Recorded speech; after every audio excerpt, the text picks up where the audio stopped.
Hello बच्चों, आज पढ़ते हैं कक्षा 11 का वितान भाग 1 का पहला पाठ। भारतीय गायिकाओं में बेजोड़ लता मंगेशकर को लिखा है कुमार गंधर्व ने। कुमार गंधर्व का जीवन परिचय देखते हैं। लेखक कुमार गंधर्व का जन्म 8 अप्रैल 1924 को कर्नाटक के बेलगांव जिले के सुलेयावी गांव में हुआ। इनका मूल नाम शिवपुत्र था। 17 वर्ष की उम्र में एक मठ के गुरु ने उन्हें कुमार गंधर्व की उपाधि प्रदान की थी। कुमार गंधर्व केवल मधुर गायक ही नहीं अपितु एक प्रखर कल्पनाशील कलाकार थे। ये केवल गायक ही नहीं थे, बहुत अच्छे कलाकार थे। कुमार ने गायन की एक नई शैली को जन्म दिया जिसमें लोकगीतों में शास्त्रीय संगीत का मधुर मिश्रण किया। लोकगीत जो होते हैं, जो फोक सॉन्ग होते हैं, उसमें उन्होंने शास्त्रीय संगीत को डाल दिया।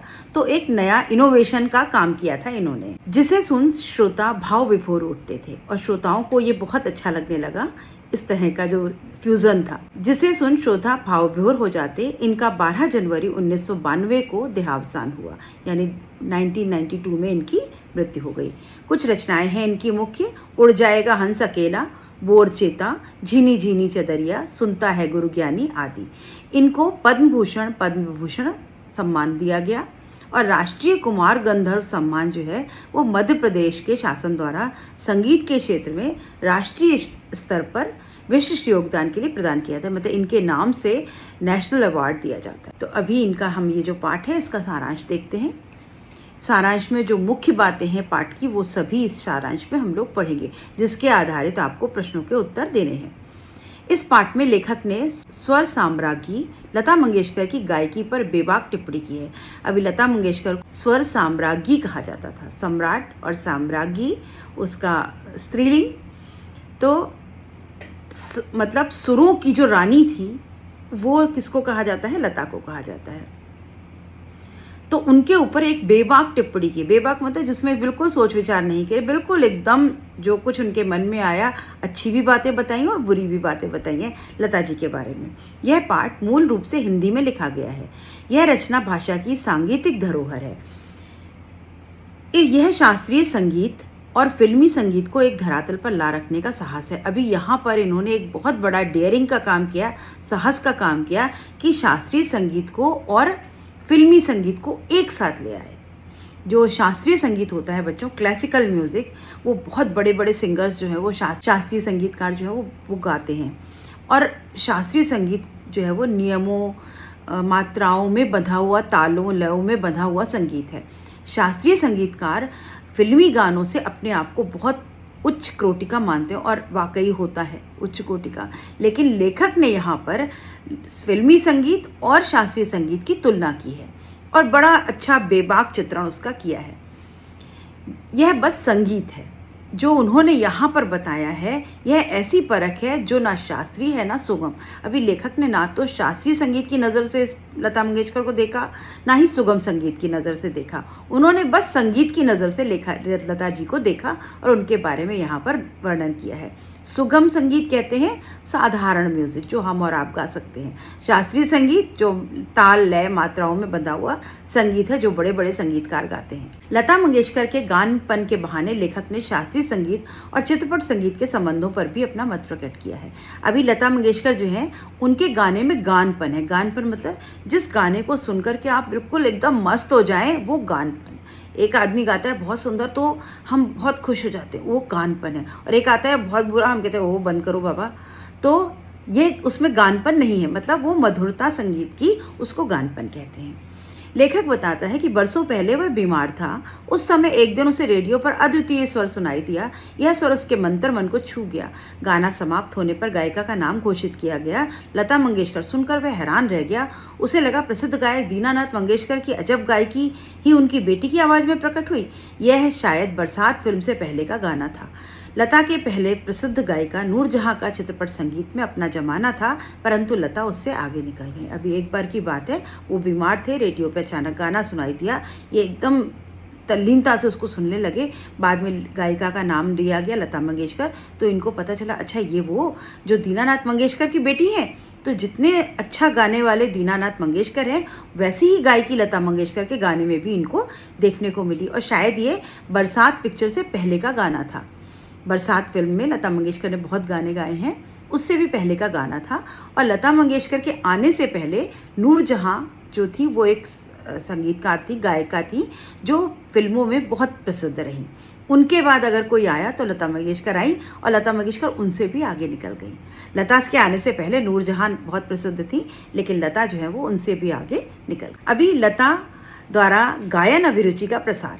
अभी लता ने क्या किया? लेखक के अनुसार, लेखक का मानना है कि लता के बराबर की गायकी कोई नहीं है। लता ने चित्रपट संगीत को लोकप्रिय बनाया। आज बच्चों के गानों का स्वर बदल गया है। यह सब लता के कारण हुआ। चित्रपट संगीत के विविध प्रकारों को आम आदमी समझने लगा है तथा गुनगुनाने लगा है। लता ने नई पीढ़ी के संगीत को संस्कारित किया तथा आम आदमी ने संगीत विषयक अभिरुचि पैदा करने का योगदान किया। आम श्रोता शास्त्रीय गायन व लता के गायन में से लता की ध्वनि मुद्रिका को पसंद करेगा। अभी लता ने गायिका गायन के क्षेत्र में क्या काम किया? उन्होंने एक बहुत बड़ा काम किया। उन्होंने लोगों की अभिरुचि जगाई, गायन के प्रति लोगों की अभिरुचि को बढ़ाया, उसका प्रसार कर दिया। पहले क्या था? पहले के लोगों को गाने के बारे में इतना कुछ पता ही नहीं था। आप आज से 20 साल पहले जब रेडियो वगैरह नहीं थे, तब उससे पहले क्या था? पिक्चरों में ही गाने बहुत कम हुआ करते थे। जब से लता आई तब से गाने बढ़ गए, और क्योंकि फिल्मी संगीत लोग जल्दी सुन लेते थे रेडियो के द्वारा और टीवी के द्वारा, तो लोगों को गाने से उनका परिचय हुआ, और उस गाने से परिचय हुआ जिसे आम आदमी भी गा सकता था। हम और आप भी लता के गाने गुनगुना सकते हैं, गा सकते हैं। अगर हमसे कहा जाए शास्त्रीय संगीत गाओ तो शायद हम नहीं गा पाएंगे, हमारे अंदर उतना साहस ही नहीं कि हम वो गा सकें। लेकिन लता के गाने, फिल्मी गाने, आजकल बच्चा बच्चा गाता है। सड़क पे बैठे हुए छोटे छोटे बच्चे, स्कूटर चलाने वाला, रिक्शा चलाने वाला, सब्जी वाला, वो भी गुनगुनाता है। तो लता ने संगीत के प्रति लोगों की रुचि का विस्तार कर दिया है, और हर आदमी संगीत को समझने लगा है। संगीत क्या है? संगीत एक ऐसी कला है जिसको सुन करके हमारे कानों को बहुत अच्छा लगता है और हमारे मन को थोड़ी शांति मिलती है। तो ये तो किसी का भी अधिकार हो सकता है, कोई भी संगीत सुन सकता है। तो एक आम श्रोता, शास्त्रीय गायन अगर उसको सुनाया जाए और लता के गाने सुनाए जाए, तो हम क्या सुनना पसंद करेंगे? लता के गाने। तो लता की ध्वनि मुद्रिका को हम अधिक पसंद करते हैं। तो लता के गायन ने क्या किया? संगीत में लोगों की अभिरुचि का विस्तार कर दिया, उसको बढ़ा दिया। लता के स्वर में गानपन। आम आदमी को राग के प्रकार, ताल आदि से कोई मतलब नहीं होता, उसे केवल मस्त कर देने वाली मिठास चाहिए। लता के गायन में वह गानपन 100% मौजूद है। जो आम आदमी है, जो जनरल पब्लिक है, उसको क्या पसंद है? उसको गाने में क्या चाहिए? उसको नहीं मतलब है कि ये 3 ताल है कि दादरा है कि कहरवा पे लिखा हो। उसको क्या है? बस कान को सुनने में अच्छा लगना चाहिए, मजा आना चाहिए, मस्त हो जाए तबीयत, ऐसा गीत होना चाहिए। तब हम उस गाने को अच्छा कह देते हैं। हमें नहीं पता होता कि कौन से राग पर आधारित गाना है ये। तो लता के गानों में ये गानपन मौजूद है। उनका गाना सुनने के बाद हमारा मन खुश हो जाता है। हमें नहीं पता होता कि ये किस राग पर है, किस ताल पर है, फिर भी हम खुश हो जाते हैं।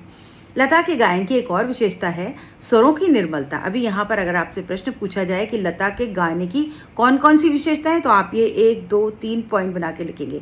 दूसरा क्या है? स्वरों की निर्मलता। उनके स्वर बड़े निर्मल स्वर लगते हैं, मतलब जो सारे गामा पाधा निसा 7 स्वर हैं, बड़े निर्मल, कोमल, सुंदर स्वर लगते हैं उनके।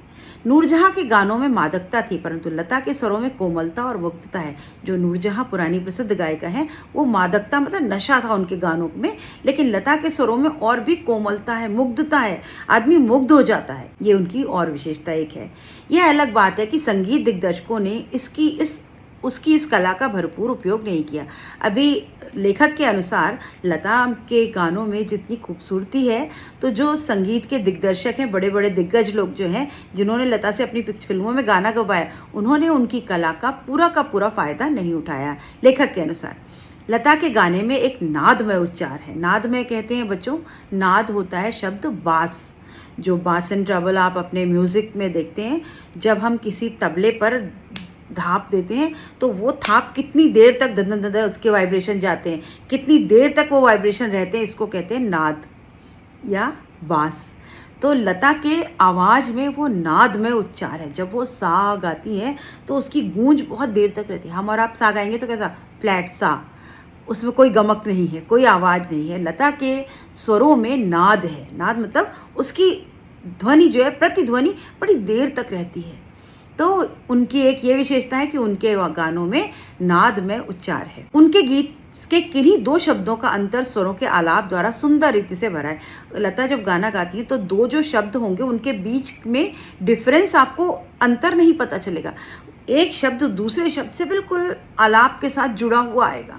आपको ऐसा नहीं है कि गाना टूटा टूटा, आजकल के जो रैप सॉन्ग है उसमें ये खाया वो गया, मैं यहाँ गया ये वहाँ गया, इस तरह के अजीब तरीके के गाने होते हैं। ऐसा लगता है बस कुछ बोल रहा है, कविता सी सुना रहा है। लेकिन लता के गाने कैसे हैं, वो जब गाना गाती हैं तो उनके दो शब्दों के बीच में कोई भी अंतर, आपको कोई गैप नहीं नज़र आएगा। वो इतने सुंदर आलाप से जुड़े हुए होते हैं। ये भी उनके गाने की एक विशेषता है।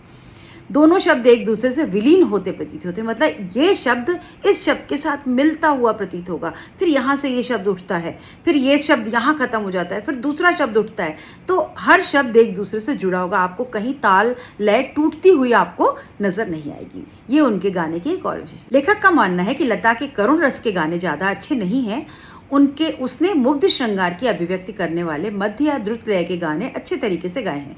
अभी कुछ लोग मानते हैं कि लता जो है जब दुख के गाने गाती हैं तो वो ज़्यादा अच्छे हो करुण रस के, लेकिन लेखक का मानना है कि नहीं, करुण रस के गाने अच्छे नहीं गाती, उतने अच्छे नहीं गाती जितने और जो वो गाने गाती हैं वो ज़्यादा अच्छे होते हैं, श्रृंगार रस के गाने। और द्रुत लय के गाने बहुत अच्छे गाए। द्रुत लय तेजी से डबल स्पीड वाले गाने, एक होता है साधारण स्पीड सारे गा मा पा धा नि सा, एक होता है सारे गा मा पा धा नि सा।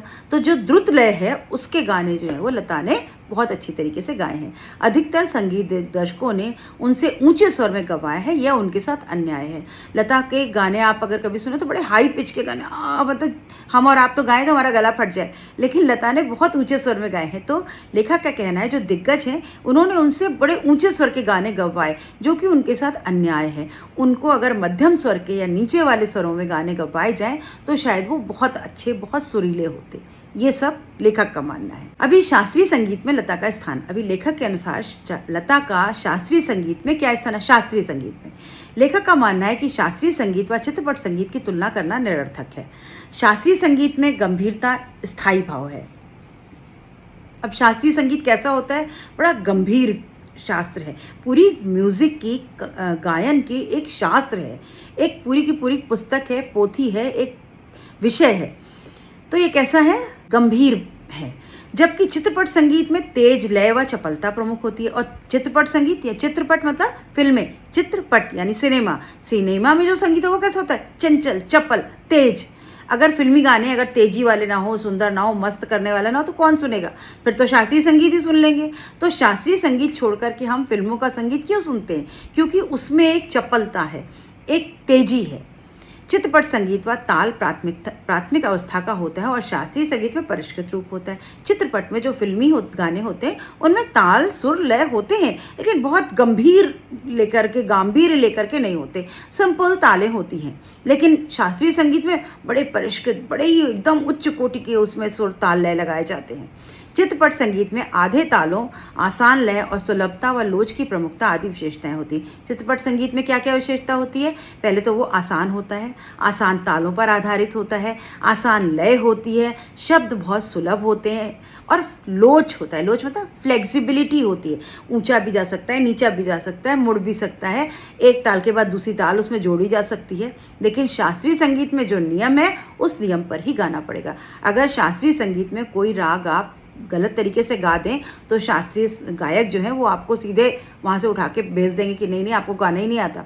लेकिन फिल्मों में ऐसा कुछ नहीं, हम किसी भी तरह का गाना गा सकते हैं। हिंदी में पंजाबी जोड़ देते हैं, पंजाबी में गुजराती जोड़ देते हैं, फिर हम पॉप सॉन्ग गा लेते हैं, फिर हम रैप गा लेते हैं, फिर हम कभी कभी उसमें बीच में शास्त्रीय संगीत भी जोड़ देते हैं। तो फिल्मों में लोच बहुत है, यानी फ्लेक्सिबिलिटी बहुत है। आपसे प्रश्न ये भी आ सकता है कि शास्त्रीय संगीत और चित्रपट संगीत में अंतर क्या है, तो आप इन्हीं सबको अंतर में पॉइंट बना के लिख सकते हैं। चित्रपट संगीत गायकों को शास्त्रीय संगीत की उत्तम जानकारी अवश्य होनी चाहिए। अभी जो शास्त्रीय संगीतकार हैं उनको फिल्मों की जानकारी होने की कोई ज़रूरत नहीं, क्योंकि वो तो केवल शास्त्रीय गायन करेंगे। लेकिन जो चित्रपट के संगीतकार हैं उनको शास्त्रीय गायन की जानकारी होना आवश्यक है। अगर थोड़ा बहुत ताल, लय, सुर नहीं पता तो वो चित्रपट संगीत नहीं गा सकते, तो उनको आवश्यक है वो ज्ञान प्राप्त करना। लता के पास यह ज्ञान भरपूर है। लता ने पूरा जो शास्त्रीय संगीत है उसकी पूरी शिक्षा ली हुई है। लेखक के अनुसार यदि शास्त्रीय संगीत में रंजकता ना हो तो वह नीरस होता है। वो कह रहे हैं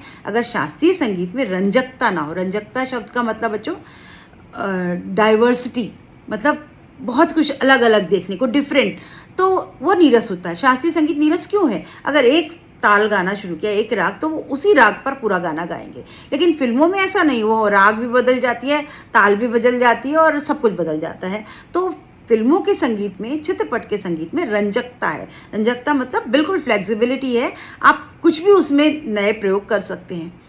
गाने का गानपन और उसकी रंजकता के कारण होता है। गाने का गानपन किसके कारण होता है? रंजकता के कारण। जिस गाने में जितना ज़्यादा वैरायटी होगी उतना वो गाना अच्छा लगेगा।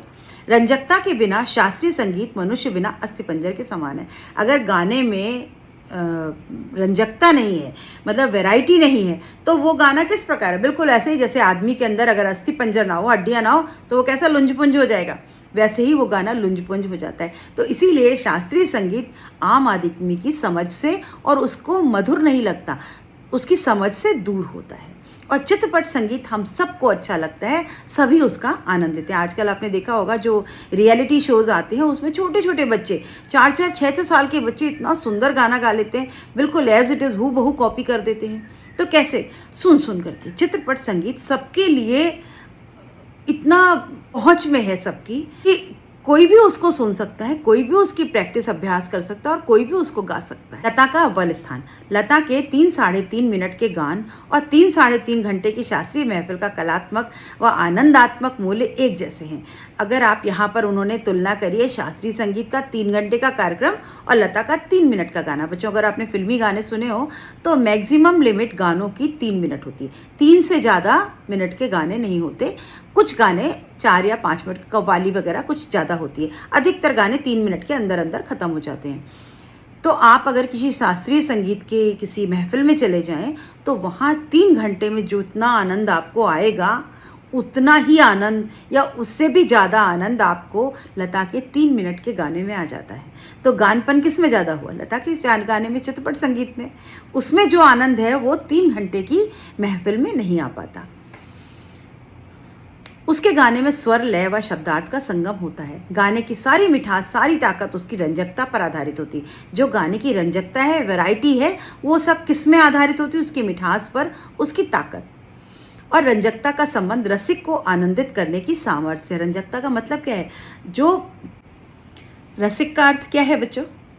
रसिक मतलब जिनको कि गाना सुनने में आनंद आता है, जो उस गाने का आनंद ले पाए, उनको हम रसिक कहते हैं। तो रंजकता मतलब जो रसिक को आनंद दे पाए, ऐसा गुण रंजकता कहलाता है। किसी ने पूछा कि क्या लता शास्त्रीय गायकों की 3 घंटे की महफिल जमा सकती हैं?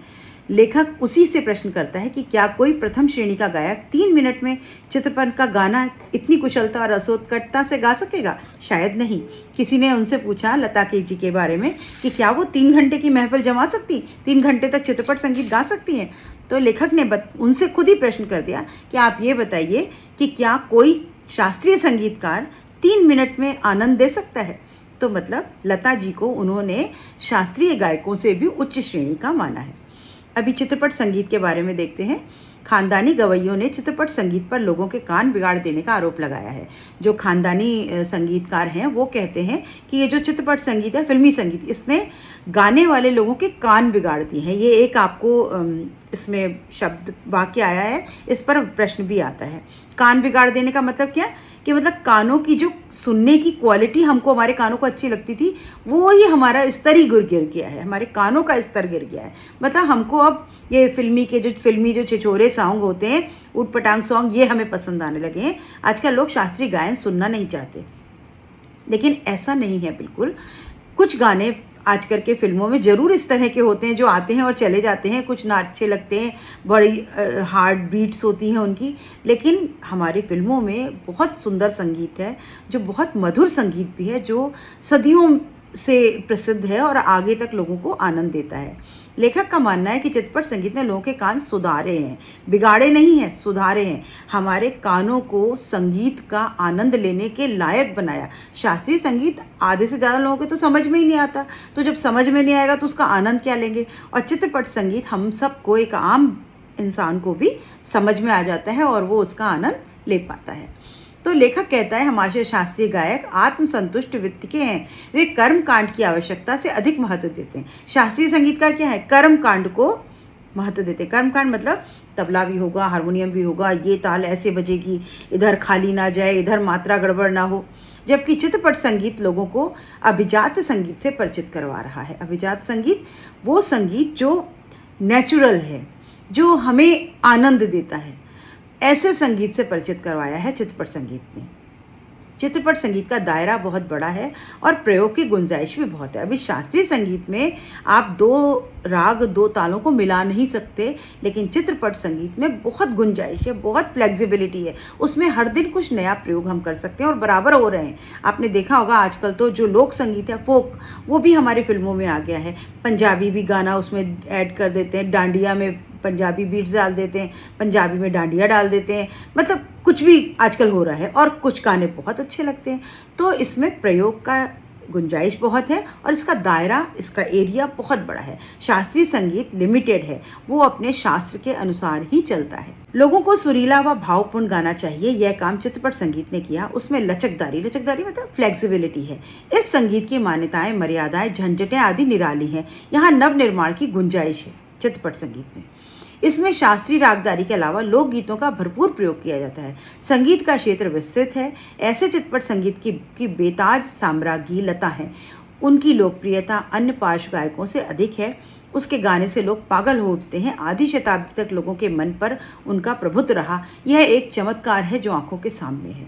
अभी लता जी का गाना जो है वो कैसा है, जिसमें वो बेताज साम्राज्ञी है। चित्रपट संगीत बेताज मतलब उनको किसी ताज की ज़रूरत नहीं है, वो साम्राज्ञी है, निश्चित है, और उनके जैसा और दूसरा कोई नहीं है। और उनके गानों से लोग पागल हो उठते हैं। इतना मधुर, मन को मोहित कर देने वाले उनके गीत होते हैं। और आधी शताब्दी मतलब 50 सालों से लोग उनके मन को सुनते आ रहे हैं और 50 सालों से वो सर्वोच्च शिखर पर हैं, अव्वल नंबर पर हैं, पहले दर्जे पर हैं।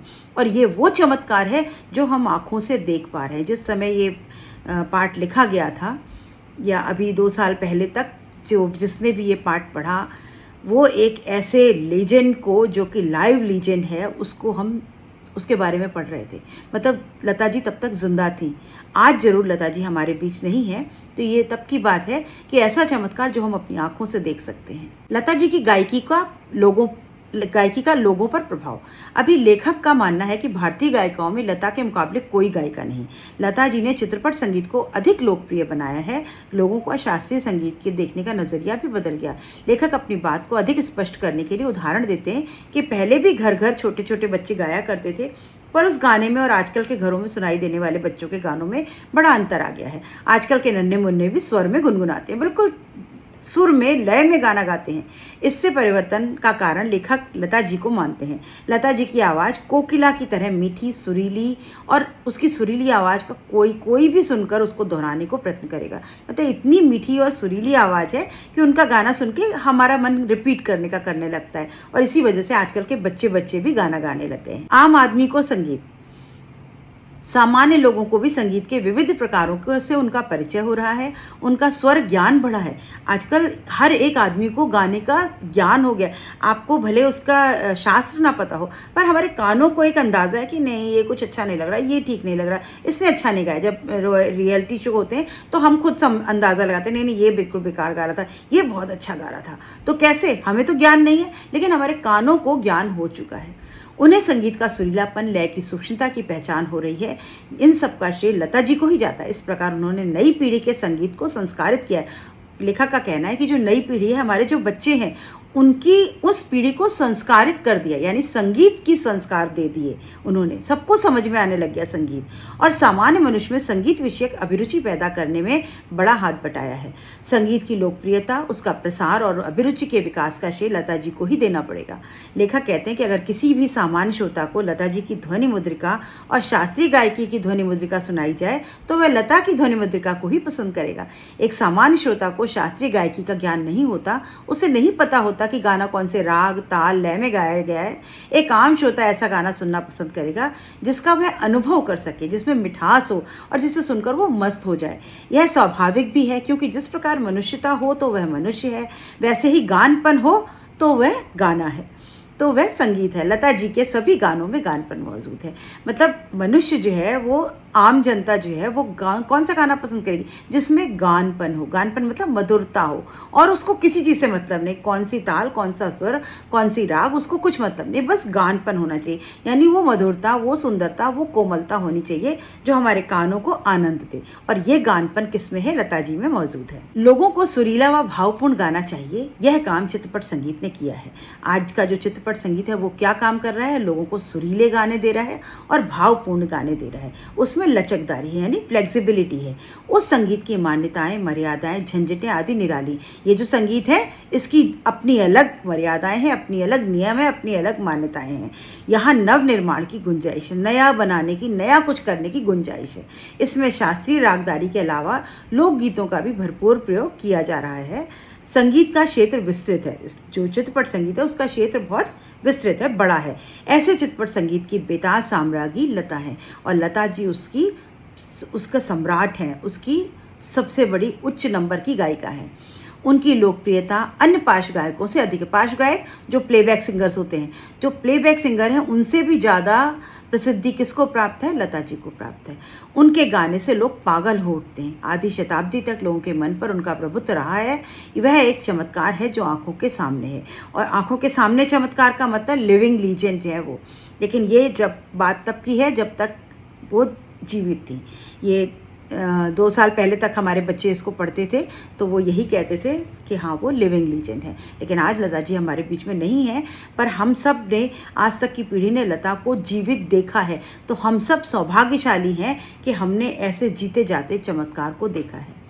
और आपने सुना होगा बच्चों कि लता जी के गले पर भी शोध हुई कि इतनी उम्र में भी इतना सुरीला गाना कैसे कोई अपने गले से गा सकता है। तो बाहर फॉरेन के जो डॉक्टर्स हैं उन्होंने इसका शोध करने की कोशिश करी कि उनके गले में ऐसा क्या है जो इतना मधुर स्वर निकलता है उनका। तो ये था पाठ। अब इसमें भारतीय गायिकाओं में बेजोड़ लता मंगेशकर के पाठ का उद्देश्य। इस पाठ को पढ़ा करके लेखक हमें क्या बताना चाहता है? इस पाठ के माध्यम से हमें लेखक ने सुप्रसिद्ध गायिका लता मंगेशकर की गायकी के बारे में बताया और साथ ही संगीत की भी जानकारी दी। तो बच्चों, ये था आपका पाठ, भारतीय गायिकाओं में बेजोड़ लता मंगेशकर।